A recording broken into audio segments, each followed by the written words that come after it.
Hello again, you're here with me, Stuart, and today I'm joined by Ching Ho from the University of Durham and also from Hong Kong, and he's got a lovely subject for us today. So introduce yourself, mate. Hey guys, I'm Ching Ho. I've just finished my final year exams at Durham University. I've been fencing at Durham for 3 years, but before that, I competed on the cadet and junior circuit in Hong Kong for around 4 or 5 years. So, and after that, because I decided to come to the UK for university, I made the switch from fencing in Hong Kong to fencing in the UK. All right, so you're going to talk about your transition between the two and the Yeah, differences between yeah. the systems. Oh yeah, definitely. I started fencing under my first coach, and he's still my coach in Hong Kong to this day. He isn't from Hong Kong. He's actually from Guangdong, the southernmost province of China. Not really the southernmost, but one of the southern provinces of China. And the way that he was taught fencing, and the way that fencing is taught there in that province is that it's quite physical. There's a lot of technique, but it's mostly based around a high work rate when it comes to footwork, high work rate when it comes to blade work, moving around trying to jostle your opponent up and down the piece. So that was kind of what influenced the first, I don't know, 9, 10 years of my fencing. Okay. So me as a cadet was um, kind of stupid, for lack of a better phrase, because because of my coach and because of the lessons I took with him, I had quite a good technical base. I had a good footwork base, and I was physically quite strong and quite fast. In fact, most of my fencing was my speed, my agility, my stamina, and my strength. But I didn't have that tactical element to take me to the next level, which was what was holding me back in Hong Kong throughout those years of fencing. And um, after my uni entrance exams, um, I kind of lost all that physical ability because I was focused on trying to prepare for those exams. So then the 3 or 4 months in between my uni entrance exams and coming to the UK was a time where I actually first started to develop the tactical aspect of my game, which was what was greatly improved in the UK. Okay, Because so you were missing that completely? I wasn't exactly missing that completely, but it was something that I definitely overlooked compared to other aspects of my fencing.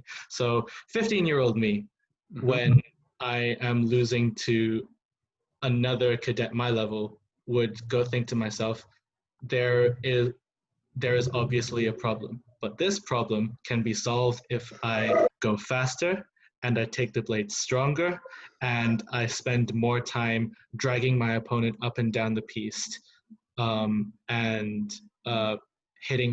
and because I'll have a lot of stamina anyway, whilst my opponent is puffing and panting in the third period, I will find a way to win. Yes, 15-year-old me was incredibly naive, and I didn't. And it's on record on the Hong Kong FA website that I didn't win much during those years. Okay, so you say you worked on your tactical game, but did you decide to work on it because you had to, or because you realized that you should do?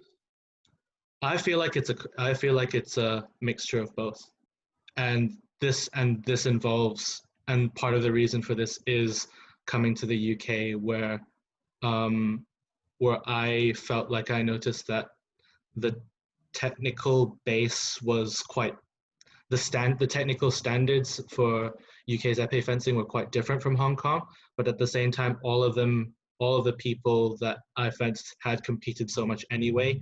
They kind of understood that there was an important that the tactical element of epee fencing was just as important.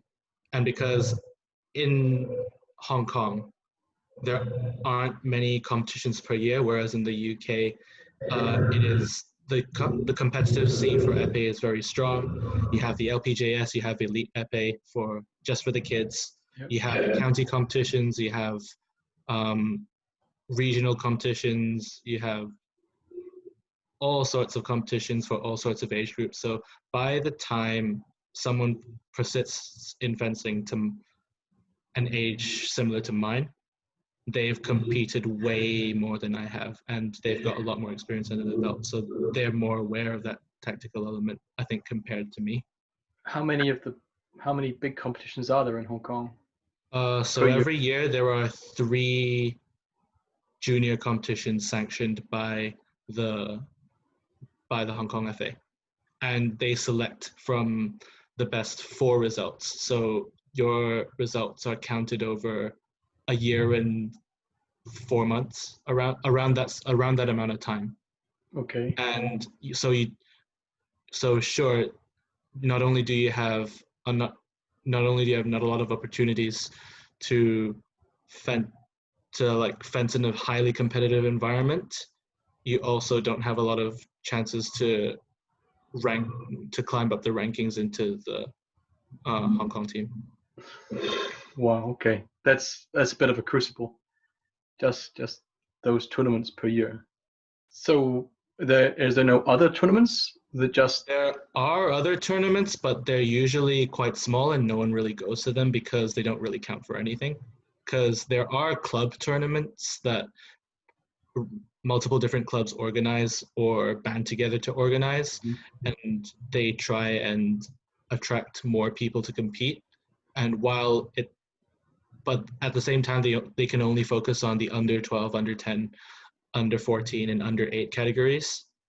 Because once people realize that the only competitions that matter for them as fencers are the cadet circuit in Hong Kong and the junior circuit in Hong Kong, they start giving up on going to those competitions and instead just doing the Hong Kong FA one so they can have a shot at representing Hong Kong. That's not good for their development, I don't think. I mean, they should be doing some more, right? Yeah, and that's definitely why I feel like in the UK, sure, you have all sorts of fencers with all sorts of things that people do, and it's not standard. And sometimes I see fencers who I don't think their technical base is very strong, but at the same time, they're comfortable in a competitive environment. So when you see those people, and when you see those cadets and juniors go to the same internationals that Hong Kong fencers do, they're more in their element. And this is very apparent at cadet and junior worlds, where you have the top 4 juniors in Hong Kong usually compete on the cadet circuit or the junior circuit, and then they get into the sports institute, they train with all the seniors, they train with all the pros, and then they do a grand total of 2 internationals. At least when I was competing. It's better now that there's the Asian cadet circuit, but when I was still a cadet / junior, they only selected for 2 international competitions in the cadet and junior category. So Asian championships and world championships. It's hard to get your experience at the high level there. Whereas when you look at the progression of the same kind of fencer, but from the UK, maybe they've started fencing around 10 or 11, and even then, they're going to all the LPGAs as they can. They're going to all the elite epee events that they can. And because elite epee events count for, and the EYCs count for selection to Challenge Bratislava, they go to that as well. So they see all the other little Poles and little Ukrainians and little Russians running around. And then after that, they progress onto the cadet circuit, where the cadet domestics include under 20 competitions. So they get to fence people who are way older than they are and compete for ranking points at the same time. and then the good ones, the top 15, I think, get selected to go to cadet internationals, where they see all the other cadets around the world. So then as time goes on, they become more and more experienced. They're more and more accustomed to competing at a certain level for a sustained amount of time, whereas cadets and juniors in Hong Kong don't have that same advantage, where we can just go around and compete. Now it's a bit better, but flying from Heathrow to Grenoble is not the same as flying from Hong Kong to Tokyo or Seoul or Singapore, where it's a longer flight. There's a lot more investment involved. Whereas London to Grenoble, hop on the Ryanair, £30, and you're basically competing. Yeah, I remember from my time in Singapore going to Hong Kong. It's is it a 4-hour flight? It's a 4-hour flight. 4-hour flight, but you have to travel Singapore Airways, or you have to travel Hong Kong International or British, one of the big airlines, right? There's no cheap ones. And Hong Kong's not a cheap city to be in, and Singapore is not a cheap city to be in. Yeah. So, yeah. Yeah. So like, it's good. I feel like it's good that there's an Asian cadet circuit now, because with the demographic of people that do fencing, they can probably, in Hong Kong right now, they can probably afford that kind of travel. There is this one guy who's the number one, as far as I know, the number one cadet in Hong Kong, skipped half a term of school and basically traveled around Europe doing all the cadet circuits. He went to Helsinki and for the Espoo cadet circuit, and then he flew to France, and he flew to Poland, and he flew to Budapest, and then he flew back to Hong Kong.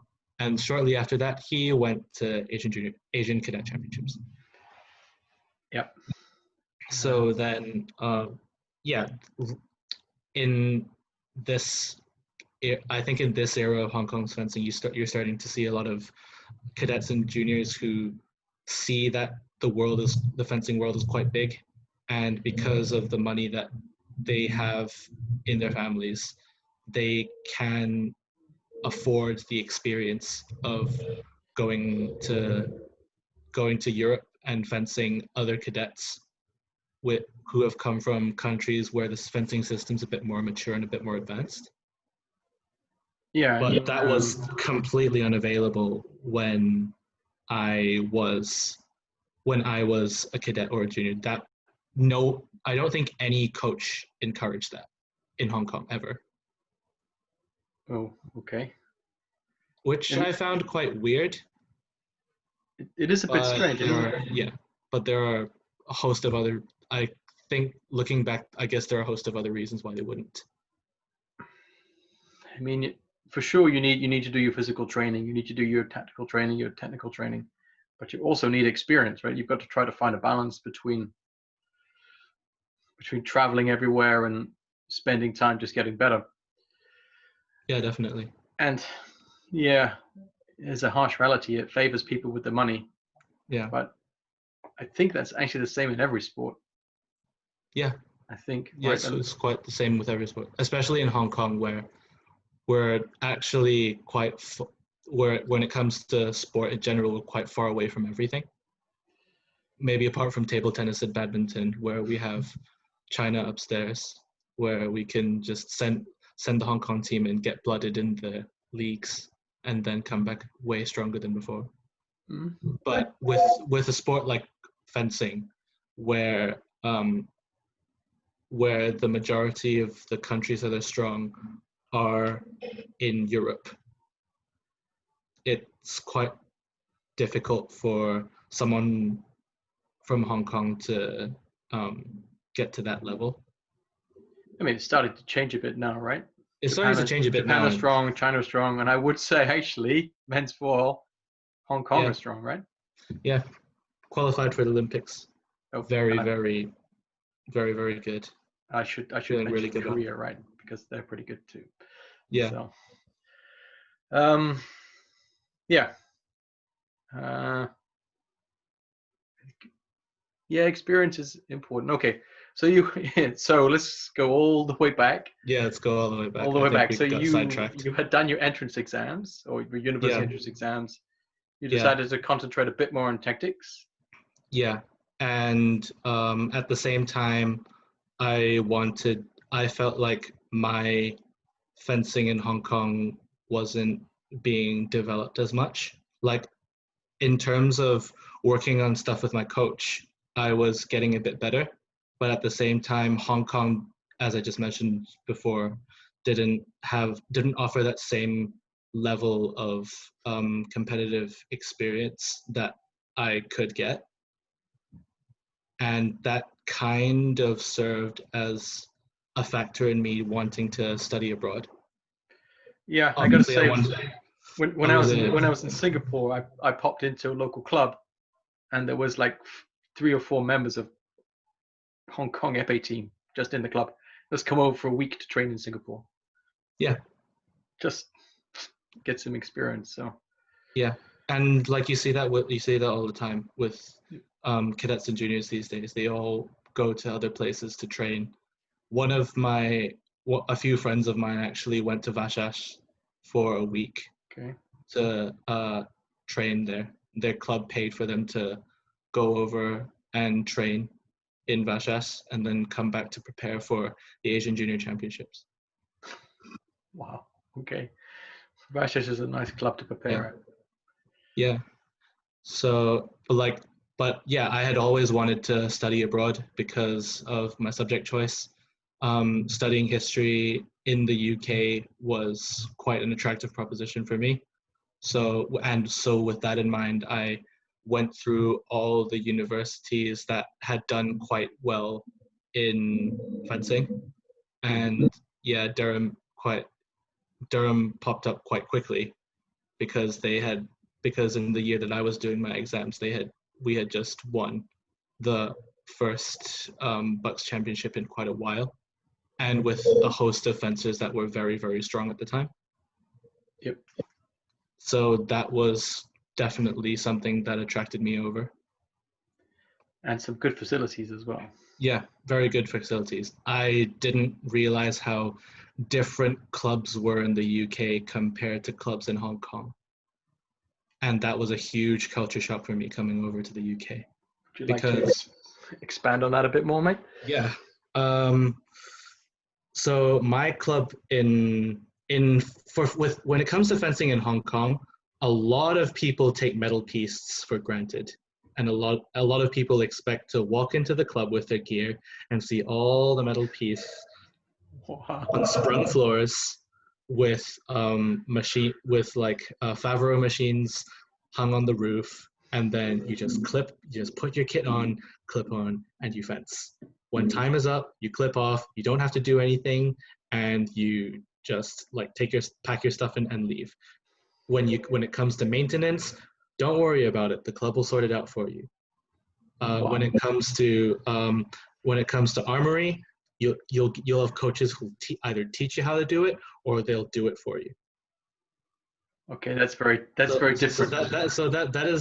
So me being from Hong Kong and not knowing anything about the world at the time, thought that, oh, this is the same everywhere around the world.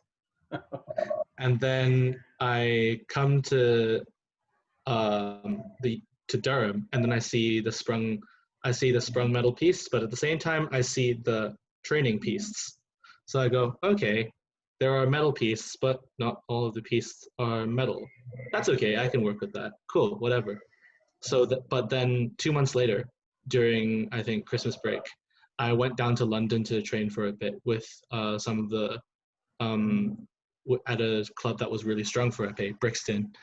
And I go into the recreation center, and then I look around and I'm just like, okay, where are the pieces? And then I see the fencers that I'm supposed to fence take rolled up pieces and then roll them out on the floor. And then I'm just like, okay, scoring machines. And then they just take out boxes with scoring machines in them and all that jazz. And then they just lay it out on the floor. They lay the scoring machine on the floor, and then that's when they start warming up, kitting up, and fencing. So for me, that was like, okay, so this is what a fencing club is actually like in the UK. Yeah, they're normally in schools and sports centers, and you've got to pack them down and pack them back out. And yeah, so that aspect was quite different for me. Especially, I remember one of the clubs I went to, their rollout piece weren't even 14 meters. So I was starting with my back foot on the end of the piste. A lot of close quarters fighting, a lot of prise de fer, a lot of blade work. Yep. But yeah, that was a very, very weird experience for me. Okay, but at the same time, looking at the different setups of each club, you kind of see how these fencers end up developing into the fencers they are. So for that particular club, you had people who were not only very strong on the blade, but also had a habit of being overly obsessed with the blade work. And that made a lot of sense because they were fencing on 4-meter pistes. Yep. Well, but at the same time, when you go to a competition, you realize you're fencing on a 14-meter piste and you use the whole piste, and then you realize that you also have to move your feet as well, apart from be very, very strong on the blade. So when I've encountered those fencers in competitions, I would just use my athleticism, run them up and down the piste, wait for them to make a mistake, and then boop, foot, boop, arm, wherever. And then, yeah, they wouldn't be a big deal in competitions, but in their environment with the jammy 4-meter piste, so sure, they can do whatever they wanted, because I would have to play their game. You know, people got to deal with what they got sometimes. Yeah. And I think the experience of going to all these different clubs in the UK throughout my 3 years of uni made me appreciate the stuff back in Hong Kong a lot more.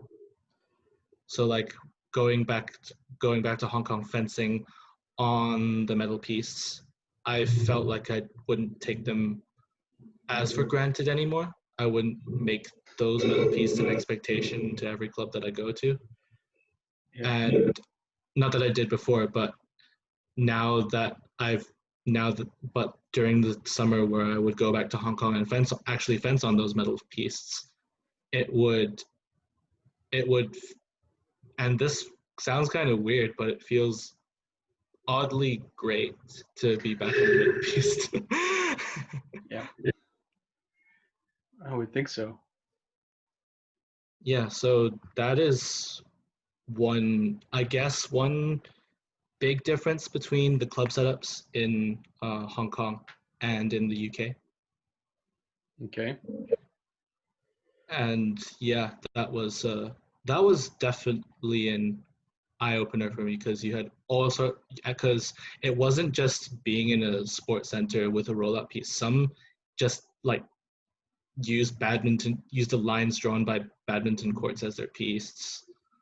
That's how I learned. That's how a lot of people learn, right? Yeah, that's how, and realizing from talking to a lot of the fencers that this was how a lot of British fencers was brought up was quite weird, because I had been on metal piece from day one.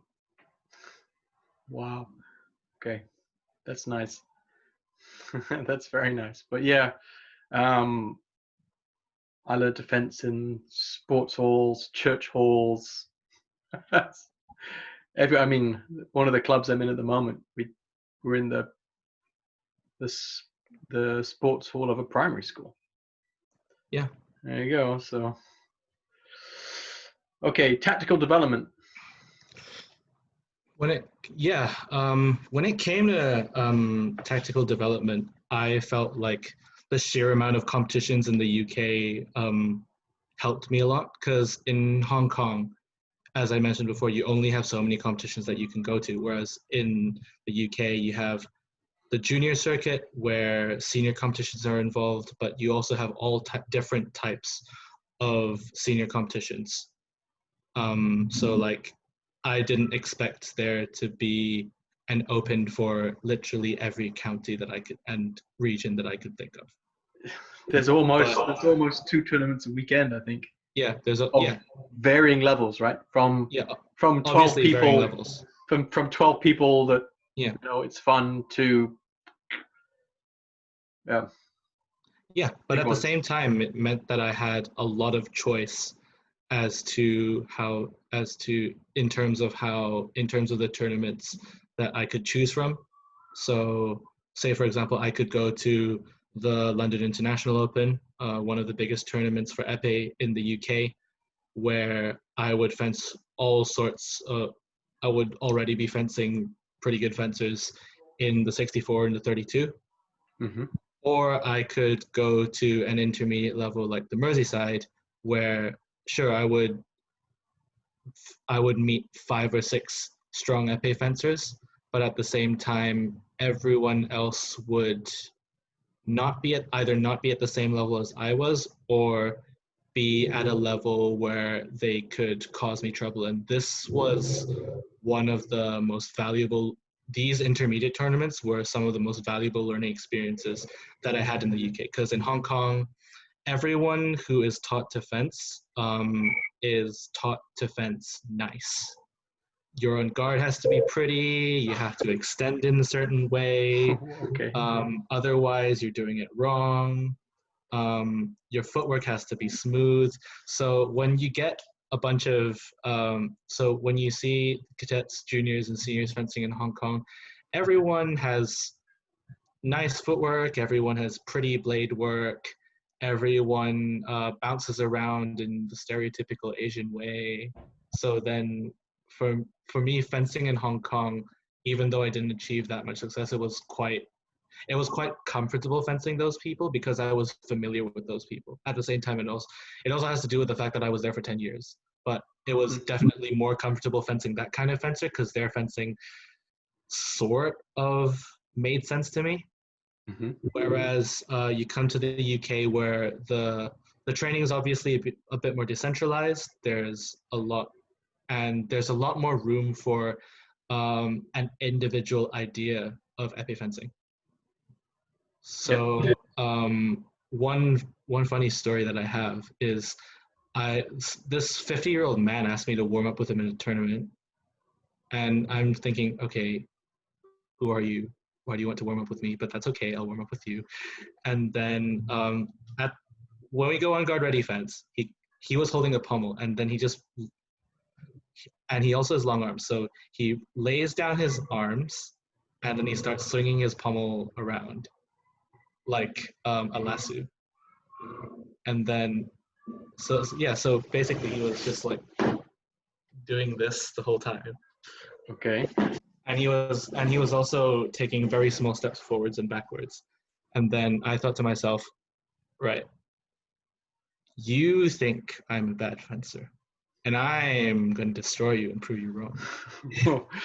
I don't know why I thought that. It was really stupid of me to think that. So then I try and pace into the back of the piece, and then all of a sudden he swings with a really random swing of his arm. He kind of just like swings it back in the air, and then boop, at this point somehow lands on my arm onto my extending lunge. Yep. And then that's when I thought to myself, okay, sure, the technique and the basics are very unorthodox and probably will not be found in Hong Kong or any fencing nation that with a centralized fencing system. But at the same time, that's not to say that these people don't understand fencing. These people have a pretty good understanding of the game. It's just that they play the game in a very weird way. Yep, I assume it it wasn't a random arm swing. He knew exactly what he was doing, right? Yeah. And like looking back, yes, I did step lunge from like 3 meters out. So of course he landed that. But then, the most valuable part of, I feel like the most valuable part of competing a lot in the UK, whether it's the university leagues, the university team championships, or just competing by myself against all the other epees in the UK, is the fact that everyone has their own little understanding of fencing and everyone sees fencing in a very different way. So for me as a fencer who's style is to break down other people's styles. I have to learn what their strengths and weaknesses are quite quickly, and then just and then just deal with them as quickly as I can. In Hong Kong, where everyone's strengths and where people kind of have similar strengths and weaknesses depending on the club, it was a little bit easier for me. But in the UK, people from the same club can turn out very different fencers. So then it just meant adapting who played very different games. So it just meant adapting to every single one of them as best as I can and trying to find a solution to them, whatever that solution may be. And the more experience that I got from that, I feel the less scared of random awkward fencers or fencers that had technique that I hadn't seen before. The less scared of them I was. And that benefited me a lot in terms of my own fencing. Okay. So did it help you to understand fencing better, do you think? It helped me understand that there were different perspectives of fencing. Mm-hmm. Not that I would fence in the same way that old 50-year-old man would. No. Nor would I fence in the same way that a few other cadets or juniors would. Like, I still have my own understanding of fencing, but seeing all these different interpretations of the same game kind of, I guess it helped me understand the fundamentals of the tactical game and in terms of timing, the control of the distance, choosing the right timing to go, and creating a tempo in the game so that you impose your own tempo on the opponent, or you use the tempo to lure the opponent into what you want them to do. And that's one thing that I feel a lot of British fencers do quite well, regardless of their technical ability. Okay, to lure people in. To just use tempo in a variety of different ways. Because I've fenced people who like to use their tempo and just push me, just press me on my end of the piece and just keep attacking until eventually I make a mistake and they take advantage of that mistake.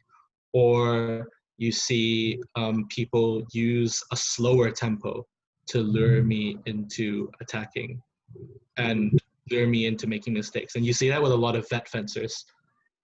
Obviously, vets can't move as much. They're more advanced in terms of their age. So what they lack in what they lack in physical ability, they make up with their understanding of the game. And we like to think of it as being advanced in experience, but yeah, which is another aspect of UK fencing, the UK fencing scene, which I find quite different to that in Hong Kong. You don't see that many vets in Hong Kong because either those vets, either you have a lot of people who used to fence for Hong Kong, but they've stopped fencing competitively, or you have a lot of vets who've taken up the sport very, very late, and they use their experience, but at the same time, they don't really have the same technical base and they don't have the same physical base as fencers my age. So when it comes to having a vet in a pool in Hong Kong, 16, 17-year-old me is like, sweet, this is a win. I'm going to progress to the next round of DEs.